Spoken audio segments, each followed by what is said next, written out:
नमस्कार. स्टुडिओ संजीवनीमध्ये तुम्हा सगळ्यांचं पुन्हा एकदा मनःपूर्वक स्वागत. आज आपण युगंधरा या कादंबरीचा 5वा भाग वाचणार आहोत. हा भाग वाचायला सुरुवात करण्यापूर्वी मला सर्वात आधी तुमची सगळ्यांची मनापासून माफी मागायची आहे. मी युगंधरा वाचायला सुरुवात केली त्यावेळेला पहिल्या भागात मी सांगितलं की ही कादंबरी 48 भागात विभागलेली आहे, परंतु ही कादंबरी 49 भागांमध्ये विभागलेली आहे. तर तिथे माझी चूक झाली, त्यामुळे मी तुमची मनापासून माफी मागते. आता मला तुम्हाला अशी एक विनंती करायची आहे की जर ही कादंबरी मी तुम्हाला सलग 49 भाग वाचून दाखवावेत अशी तुमची इच्छा असेल तर मी त्यानुसार ती कादंबरी सलग वाचणार आहे. परंतु जर तुम्हाला असं वाटत असेल की आपण मध्ये मध्ये वेगवेगळ्या लेखकांच्या किंवा लेखिकांच्या वेगळ्या कथा ऐकाव्यात, म्हणजे अशी जर तुमची इच्छा असेल तर त्यानुसार प्रत्येक 5 भागानंतर मी एखाद्या वेगळ्या लेखकाची किंवा लेखिकेची एखादी कथा तुम्हाला वाचून दाखवणार आहे. आणि जर तुम्हाला ही कादंबरी सलग ऐकायची असेल तर मी ती सलग सुद्धा तुम्हाला वाचून दाखवणार आहे. जे काही तुमचं मत आहे ते या कमेंट बॉक्समध्ये मला नक्की कळवा, ज्यामुळे मला माझा पुढचा भाग सादर करणं सोपं जाईल. धन्यवाद. आता आपण कथेला सुरुवात करू. भाग 5वा. माईंच्या घरून ती बाहेर पडली तेव्हा तिशी पावलं मागच्या परसातून स्वतःच्या घराची वाट चालत होती. पण तिचं उत्फुल्ल मन एका रम्य अनोळखी प्रांतातून चालत होतं. तिनं मनोमनी आखलेली भावी जीवनाची अस्पष्ट अंधूक पाऊलवाट आता अगदी स्पष्ट आखीव मार्ग झाला होता. तिथं आता कुठल्याही तऱ्हेचा संदेह उरला नव्हता. प्रत्यक्ष सासूनच तयारी चालवली होती. नवरा मुलगा तो तर केव्हाच गुडघ्याला बाशिंग बांधून बसला आहे ना. ती आपल्या घराच्या मागील दारी पोचली. स्वयंपाकघरात फक्त उजेड दिसत होता. बाकीच्या खोल्यातून अंधार होता. नाना यावेळी कधी घरी नसतातच. अरुण, श्रीधर कुठं बाहेर गेले असतील. नानाने श्रीधरला नकार दिला तरी त्याची चिकाटी दांडगी आहे. आता बाहेरून आला की तो सरळ आपणाला विचारणार हे निश्चित. विचारीना. आपला पुढचा सगळा प्रवेश तोंडपाठ आहे. तो सरळ आपल्या खोलीत येईल आणि विचारील, युगा, तुला स्पष्ट विचारतो की तुझा विचार काय आहे. तुझा विचार? कसला विचार शिरीदादा? मी इथं का आलोय हे तू चांगलं जाणलंयस. हे न ओळखण्याइतका मी मूर्ख नाही. स्वर तापलेला असेल. असणारच, कारण संध्याकाळी ज्या ज्वाळा उफाळल्या होत्या त्यांची धग इतक्यात कशी निवेल. पण घडला प्रकार आपणाला कुठं माहीत आहे, म्हणून वेड पांघरून आपण हसत म्हणू, शिरीदादा, शहाण्या पुरुषाला सुद्धा आपला हेतू लपवता येत नाही. तुझा हेतू मला कळला, पण या बाबतीत तू नानांचा विचार घेतलास का? तू एवढी शिकलीस, तुला विचार स्वातंत्र्य नाही? वडिलांच्या विरुद्ध जाण्याचं विचार स्वातंत्र्य मला आवडत नाही. आणि त्यांची इच्छा नसली तर तर तर माझा नाईलाज आहे. ती तुळशी वृंदावन ओलांडून स्वयंपाकघराच्या दाराशी आली आणि आईच्या खोकल्याच्या आवाजानं ती रंगीत तारीम करीत असलेल्या प्रवेशावर पडदा पडला. आईला खोकल्याची विलक्षण उबळ आली होती. दमा एकाएकी उसळला होता. कुठचीही गोष्ट तिच्या मनाविरुद्ध झाली ती संतापली की तिचा दमा असाच उसळतो हे युगाला माहीत झालं होतं. आणि असा दमा उसळला की डॉक्टर काकांनी गोळ्या देऊन ठेवल्यात त्यातली एक दिली की लगेच उबळ बसते हेही तिला माहीत होतं. 2 तासांपूर्वी तिला आपल्या आईचा राग आला होता. आता दम्यानं केलेली तिची दैनावस्था पाहून तो राग कुठच्या कुठं पळाला. ती पळत आत गेली. स्वयंपाकघरातून माझघराकडे जाता जाता चुलीशी कांदा चिरीत बसलेल्या स्वयंपाकीण काकूला तिनं म्हटलं, काकू, चटकन पेलाभर पाणी आणा. आईला दम्याचा अटॅक आलेला दिसतोय. माझघरातलं कपाट उघडून तिनं गोळी काढली. आई उशीवर उपडी पडून होती. युगानं जवळ जाऊन म्हटलं, आई, ए आई, अगं ही गोळी घे, म्हणजे अटॅक बसेल बघ. ही घे. मान वर न उचलताच आईनं त्रासिकपणे म्हटलं, काही नको मला गोळी अन पुडी. माहीत आहे आईची कळकळ किती आहे ती. किती कळकळ आहे त्याचं मोजमाप मग घे, पण आधी ही गोळी घेऊन टाक बघू. आईनं त्राग्यानं म्हटलं, एकदा सांगितलं ना नको म्हणून, जा इथून. काकूनं म्हटलं, बाई, असं काय करता, घ्या ना, उगीच काय हैराण होता. जन्मभर हैराण होत आले बरं काकू. शाब्दिक हैराणगती वाढू नये म्हणून युगानं काकूंच्या हातचा पाण्याचा पेला घेतला आणि त्यांना स्वयंपाकघरात जायला खुणावलं. तो पेला तिनं खाटेजवळ उशालगतच्या खिडकीजवळ ठेवला. जवळ डबीच्या झाकणीत गोळी ठेवली आणि ती स्वयंपाकघरात गेली. काकू, स्वयंपाक काय करता? अरुण सांगून गेलाय तव्यावरचं पिठलं आणि भाकरी म्हणून. वाह, छान. आई जेवणार नाही, तिला रव्याची खीर करा आणि शिरीदादासाठी थोडा भात टाका. पण तुझा शिरीदादा आहे कुठं? तो संध्याकाळी गेला. मी आले ना तेव्हा टांग्यातून सामान घेऊन निघाला होता. त्या अनपेक्षित बातमीनं तिचं मन एकदम हलकं झालं. ती मनाशी म्हणाली, बरं झालं, पुढचं सारं वादळ आपोआप टळलं. ती वर आपल्या खोलीत गेली. आईची दम्याची उबळ आता थांबली होती. किती विचित्र स्वभाव आपल्या आईचा. म्हणे जन्मभर हैराण होत आले. छान. आपल्या नानांसारखा शांत माणूस शोधून सापडायचा नाही. ते स्वतः हैराण होतील पण दुसऱ्याची कसलीही अडचण कधी होऊ द्यायचे नाहीत. आईचं जीवन, तिचा संसार किती सुखाचा आहे. काय कमी आहे तिला? पण तिची वृत्तीच विचित्र, स्वभाव तापट, कशातच समाधान नाही तिला. सदा चिडलेली. प्रत्येक गोष्ट तिच्या मनासारखी व्हायला हवी. जरा तिच्या मनाविरुद्ध झालं की गेलीच तिची मिजाज. आजच नव्हे, अगदी लहानपणापासून तिचा हा स्वभाव आपण बघत आलोय. नाना हिचं चिडणं हसण्यावारी घालवतात. कधी कधी चेष्टेनं म्हणतात, युगा पोरी, तुझी आई दमेकरी आहे. दमा झालेल्या माणसाला कुठल्याही गोष्टीत दम निघत नाही. त्यांची थट्टा ऐकून आई भडकते. ती भडकली की नाना शांतपणे म्हणतात, अशा चिडचिडीनंच तुमचा दमा चाळवतो. डोकं जरा शांत ठेवीत चला. आणि ते मग तिथून उठून जातात. नानांचा उपदेश तिनं ऐकला तर ती आई कसली? तिला कुणाचाच उपदेश कधी मानवत नाही. तिचं सांगणं, तिचा उपदेश मात्र सगळ्यांनी ऐकला पाहिजे. शिरीदादाला जावई करण्याचं नानांनी साफ नाकारलं म्हणून आई भडकली ना. भडकू दे, खुशाल चिडू दे. उसळलेला तिचा दमा एक गोळी घेतली की थांबेल. नानांनी त्याला नकार दिला. का बरं नकार दिला? त्यांच्या दृष्टीसमोर अभि असेल का? अभिविषयी त्यांना फार अभिमान आहे. त्याच्यासारखे होतकरू गुणी मुलगे फार कमी असं ते नेहमी म्हणतात.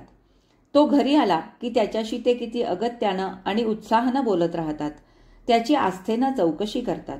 रस्त्यात तो भेटला तर थांबून 4 शब्द बोलल्याशिवाय पुढे जात नाहीत. जावई म्हणून तो त्यांना निश्चित पसंत पडेल. त्यांनी कदाचित मनात पसंत करून ठेवलाही असेल. आईचा आपल्या भाच्याकडे ओढा असल्यामुळे नजरेसमोरचा अभि तिला दिसला नसेल. स्वभाव भिन्नतेमुळं माईंचं आपल्या आईशी विशेष सख्य नसलं तरी शेजार धर्म म्हणून माई आईकडे अधूनमधून येऊन जातात. अशा माईंनी आपलं मनोगत आईजवळ बोलून दाखवलं असेल का? असेल का काय? नाहीच. अजून तो विषय त्यांनी आईकडे काढलेला नाही. कारण मघा त्यांच्याकडे चहा घेत होते तेव्हा त्यांनी नाही का म्हटलं, युगा, मी ही सगळी तयारी करते पण अजून तुझ्या आईजवळ रीतसर मागणी घातली नाही. अर्थात तुझ्या लहानपणापासून ते सगळं न सांगता न बोलता ठरलेलं आहे. नानांचीही संमती आहे. आता 2 दिवसांनी अभि मद्रासहून आला की आम्ही दोघं तुमच्या घरी येऊन नाना आईंकडे रीतसर मागणी घालू. यंदा मुहूर्त थोडे आहेत. आमच्या वास्तूत होणारं मुलाचं हे पहिलं कार्य. अभिच्या वडिलांना फार हौस होती की शशीचं लग्न थाटात करावं, पण त्यानं न कळवता तिकडे रजिस्टर लग्न करून टाकलं. आता अभिच्या लग्नानं त्यांची इच्छा पूर्ण करायला हवी. देवाच्या दयेनं आणि त्यांच्या पुण्याईनं काहीही कमी नाही. साखरपुडा, थाटात लग्न. साखरपुडा, आपला साखरपुडा होणार. ज्या भावना आजवर गेली कित्येक वर्ष एवढीशी चिमुरडी फ्रॉकातली पोर होते तेव्हापासूनच्या ज्या भावना पाना आड दडलेल्या मुक्या कळीसारख्या होत्या. हो, नखा एवढी मोनी कळी होती. हलके हलके तिला गुलाब कळीचं रूप आलं, रंग आला. ती कळी आता पाना आडून येऊन बाहेर फुलणार. भावनांच्या पाकळ्या विकसित होणार, सुगंध पसरणार, गावात साऱ्यांना कळणार. तो सुवास सगळ्यांना सांगणार की युगंधरेचा अभिजितशी विवाह होणार आहे. सोनेरी लग्नपत्रिका, मंगल कलश घटचित्रांनी शोभिवंत असलेली. वर अभिजित, वधू युगंधरा यांचा शुभविवाह. लग्न थाटात होणार यात शंकाच नाही. दिवंगत बाबासाहेबांची अतृप्त इच्छा पूर्ण करण्यासाठी माई खर्चाच्या बाबतीत मुळीच कसूर करणार नाहीत. आमंत्रणं देताना दमछाक व्हायची. आपले प्रिन्सिपल, प्रोफेसर येतील. त्या दिवशी प्रिन्सिपलना आपण पेढे द्यायला गेलो होतो. त्यांनी विचारलं, आता पुढं काय करणार? काही ठरवलं की नाही? आपण उत्तर द्यायच्या आधीच आपल्याबरोबर असलेल्या जयश्रीनं म्हटलं, सर, तिनं तर केव्हाच ठरवून ठेवलंय. तिच्या बोलण्याचा अर्थ त्यांच्या ध्यानी आला नाही. ते बिचारे ब्रह्मचारी आहेत. विद्यापीठाच्या आवारातलं सरस्वती मंदिरच त्यांना माहीत. रती मंदिराच्या प्रवेशद्वाराकडे ते कधी फिरकले नाहीत. मदनाच्या मधुबनात ते कधी हिंडले नाहीत. पण कुणी कुणी असं म्हणतात की ते कॉलेज कुमार होते तेव्हा त्यांचा प्रेमभंग झाला आणि म्हणून त्यांनी लग्न केलं नाही. आजतागायत ते अविवाहित राहिले. खरं असेल का ते? पुरुषाची निष्ठा एवढी प्रखर असते का की दारुण प्रेमभंगामुळं त्यांना स्त्री जातीचीच घृणा आली? पण विद्यार्थिनींशी तर ते किती प्रेमळपणे वागतात. त्यांच्या बोलण्यात वात्सल्याचा शिडकावा असतो. जयश्रीचं बोलणं ऐकून त्यांनी प्रसन्नपणे हसून म्हटलं, गुड. कॉलेजमध्ये प्रवेश करतानाच पुढच्या करिअरचं प्लॅनिंग करून टाकणं हे खऱ्या स्कॉलरचं लक्षण. जयश्रीनं हसून म्हटलं, सर, तशा प्लॅनिंगच्या बाबतीत ही स्कॉलरची अगदी प्रपितामह शोभेल. शाळेत प्रवेश करण्याच्या आधीपासूनच हिनं आपल्या भावी कालाचं प्लॅनिंग निश्चित करून टाकलंय. सरळ मनाच्या सरांना अजूनही काही उमजलं नव्हतं. आपण म्हटलं, सर, हिचं काय ऐकता तुम्ही? MA ला कोणते विषय घेऊ ते विचारायला येणार आहे. सर, पण त्यापूर्वी ही आपल्या लग्नाचं आमंत्रण घेऊन येईल. तुम्ही यायला हवं हं. आणि मग अभिजितचं नाव, आमच्या उभय घरांचा घरोबा, सगळं काही तिने सरांना सांगून टाकलं. सरांनी कौतुकाने आपल्याकडे पाहिलं, मनःपूर्वक अभिनंदन केलं आणि म्हटलं, लग्न केलं तरी करिअर सोडू नका. आपण काही उत्तर देण्यापूर्वी जयश्रीने म्हटलं, सर, लग्न झाल्यानंतर कितीही धडपड केली तरी शेवटी संसार हीच स्त्रीची करिअर बनते. विचारांच्या लहरीवर तिचं मन कितीतरी वेळ तरंगत होतं. मध्यरात्री ती जागी झाली. कूस फिरवताना उघड्या खिडकीबाहेर तिची नजर गेली. समोरच्या आम्रवृक्षाच्या शेंड्यावर दिव्याचा प्रकाश पडला होता. शेजारच्या नानांच्या खोलीची ती खिडकी होती. म्हणजे नाना अजून जागे आहेत, अजून वाचताहेत. अलीकडे नानांची झोप कमी झाली आहे. मुळात त्यांना झोप कमीच, वयोमानाप्रमाणे आणखी कमी झाली आहे. पहाटे 4 वाजता त्यांची झोप पुरी होते, पण 5 पर्यंत ते तसेच पडून राहतात. कधी उठून काही वाचित बसतात, पण असा अपरात्री त्यांच्या खोलीत कधी दिवा जळत नाही. युगा त्या प्रकाशाकडे पाहत राहिली. रात्री नाना सहसा जेवत नसत. दूध लाह्यांचं पीठ, कधी दुधाबरोबर ब्रेडचे 2 पातळ तुकडे. अरुण मुद्दाम त्यांच्यासाठी ब्रेड आणीत असे. असा अगदी हलका आहार घेत सगळ्यांच्या बरोबर पंक्तीला बसत. पण गेल्या रात्री ते आपल्या खोलीतून खाली आले नव्हते. रात्री लायब्ररीतून आले ते सरळ वर आपल्या खोलीत गेले. पाटपाणी मांडल्यावर आपण त्यांना बोलवायला गेलो तेव्हा ते आरामखुर्चीत डोळे मिटून पडले होते. आपण म्हटलं, नाना, फराळाला येता ना? छे ग पोरी, अजिबात भूक नाही मला. तुम्ही जेवून घ्या. तुम्ही चला ना, तुमच्यासाठी माईनी राजगिऱ्याच्या लाह्या आणि केळ्याचा हलवा दिलाय. चला ना. नको ग, आज जरा पोटही ठीक नाही. तुझं जेवण झालं की 1 कपभर दूध आणून दे. गॅसेस झाले असणार, मग आधी लिंबाच्या सरबतात सोडा घालून देते. झोपायच्या वेळी दुधातून बोर्नव्हिटा घ्या. आपण त्यांना लिंबू सोडा घ्यायला लावला आणि नको म्हणत होते तरी झोपताना बोर्नव्हिटा दिला. आता पुन्हा त्यांचं पोट बिघडलं की काय? केव्हाचे उठून बसलेत कोण जाणे. तिला चैन पडेना. ती उठली. तिनं घड्याळात पाहिलं. 2 वाजले होते. तिनं जिन्याच्या चौकटीतला लोटलेला दरवाजा उघडला आणि ती नानांच्या खोलीत गेली. ते खिडकीशी टेबलाजवळ बसून काहीतरी वाचत होते. नाना, एवढ्या अपरात्री उठून वाचित काय बसलात? पोट पुन्हा गुबारलंय का? ती टेबलाजवळ जाऊन उभी राहिली. नाना ज्ञानेश्वरी वाचित होते. त्यांनी वर बघितलं. डोळ्यांवरचा चष्मा काढीत म्हटलं, अरे, कोण युगा? पोरी, एवढ्या लवकर कशी जागी झालीस? की झोपलीसच नाहीस? छान झोपले होते. आत्ताच जागी झाले तेव्हा या खिडकीतून बाहेर दिव्याचा प्रकाश दिसला. लवकर झोप पुरी झाली, बसलो वाचित, झालं. पण लवकर झोप पुरी का झाली असं तिला विचारावंसं वाटलं. तेवढ्यात त्यांनी म्हटलं, जा पोरी, जाऊन झोप जा. अधिक काही न बोलता ती परत फिरली. दारापर्यंत गेली. तेवढ्यात काही आठवून ती मागं वळली आणि म्हणाली, नाना, पहाटे मी तुमच्याबरोबर फिरायला येणार आहे. बऱ्याच दिवसात आले नाही. परीक्षेच्या आधीपासून नेम सुटला तो सुटलाच. आता उद्यापासून पुन्हा रोज येणार आहे. मला पहाटे उठवा हं. हो, उठवीन. जा, आता जाऊन झोप. ती आपल्या खोलीत येऊन बिछाण्यावर पडली, पण तिला झोप येईना. नाना म्हणतात, लवकर झोप पुरी झाली, मग रोज कशी होत नाही, आजच कशी झाली? आणि त्यांचं मन अस्वस्थ बनविणारी, त्यांचा निद्रानाश करणारी काहीतरी गोष्ट घडली. दुपारचा प्रसंग तर आपण ऐकलाच, पण त्यानंतर आपण माईंच्या घरी गेल्यानंतर पुन्हा काही घडलं का?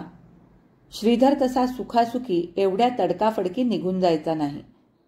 आता पहाटे नानांबरोबर फिरायला गेलो की त्यांना माईंचा निरोप सांगून टाकू. त्यांचा बेत, त्यांनी चालवलेली तयारी ऐकून नानांना निश्चित आनंद होईल. प्रत्यक्ष माई अन अभिजित आपल्या युगाला मागणी घालायला आपल्या घरी येणार आहेत हे ऐकून त्यांच्या मनाची अस्वस्थता पार नाहीशी होईल. माईना ते म्हणतील, आमची युगा भाग्यवान, म्हणूनच आपल्यासारख्यांच्या घरची सून बनण्याचं सौभाग्य तिला लाभतं आहे. माझी मुलगी म्हणून तिची स्तुती करतो असं नव्हे, पण आमची युगा.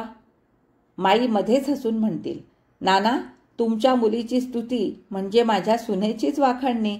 अन युगा कशी आहे हे तिच्या बाळपणापासून मला माहीत आहे. खरं की नाही युगाची आई? आई हसून होकार देईल का? कोण जाणे. श्रीधरला दिलेल्या नकाराचा डंख तिच्या मनात अजून ताजा असणार. पण काही झालं तरी आपली मुलगी शोधून सापडणार नाही अशा चांगल्या स्थळी पडते याचं तिला मनातून तरी निश्चित समाधान वाटेल. आणि व्यवहाराच्या दृष्टीनं पाहिलं तरी असं हे स्थळ मिळणं हे सौभाग्यच. कारण आपले नाना एक असामान्य शिक्षक, एका हायस्कूलचे मुख्याध्यापक असले तरी शिक्षकच, आणि बाबासाहेब नामांकित वकील होते. तोला मोलात त्यांचं घराणं कितीतरी वरचढ. दोघांचा तसा घनिष्ठ स्नेह नव्हता, पण बाबासाहेबांना आपल्या नानांविषयी फार आदर होता. युगाला मी सून करणार आहे हं, असं माई जेव्हा म्हणत तेव्हा बाबासाहेब हसून म्हणत, अरे वा, छान, अवश्य कर, माझा कुठं विरोध आहे. अभिजितला पसंत आहे, तुला आवडली आहे. आणि तुम्हाला? मुलीचे फोटो आणि पत्रिका बघण्याचा व्याप वाचला. आजचा हा भाग इथेच संपला. मी व्हिडिओच्या सुरुवातीला तुम्हाला जी विनंती केली होती त्यावर तुम्ही नक्की विचार करा. जर संपूर्ण 49 भागांचं हे पुस्तक आपल्याला सलग वाचायचं अशी तुमची इच्छा असेल तर त्यानुसार आपण हे सगळे भाग सलग वाचणार आहोत. परंतु जर तुम्हाला वाटत असेल की आपण मध्ये मध्ये कुठल्या तरी वेगळ्या लेखकाचं किंवा लेखिकेचं वाचन ऐकावं, म्हणजेच आपण कुठल्या तरी वेगळ्या लेखकाची किंवा लेखिकेची एखादी गोष्ट ऐकावी, हे जर तुमच्या मनात असेल तर मला तसं कमेंटमध्ये नक्की कळवा. मी त्या पद्धतीने प्रत्येक 5 भागानंतर एखाद्या वेगळ्या लेखकाची किंवा लेखिकेची कथा तुम्हाला वाचून दाखवणार आहे. तुमच्या कमेंटवर माझा पुढचा भाग नक्कीच अवलंबून असेल. त्यामुळे तुम्ही जे काही तुमचे कमेंट्स असतील ते कमेंट बॉक्समध्ये टाका आणि ते वाचल्यानंतरच पुढचा जो आपला व्हिडिओ आहे तो कशा प्रकारे आला पाहिजे किंवा आपली पुढची कथा कुठली असेल हे ठरेल. तरी आजच्या या भागाचं वाचन तुम्हाला आवडलं असेल तर लाईक करा, शेअर करा. माझ्या चॅनलवर नवीन असाल तर माझ्या चॅनलला सबस्क्राईब करा आणि सोबतचं बेल आयकॉनही दाबा, ज्यामुळे काय होईल की माझे येणारे नवीन नवीन व्हिडिओ सगळ्यात आधी तुम्हाला ऐकायला मिळतील. चला तर आता आपण भेटू पुढच्या एका नवीन भागामध्ये. तोपर्यंत मी तुमचा निरोप घेते. धन्यवाद.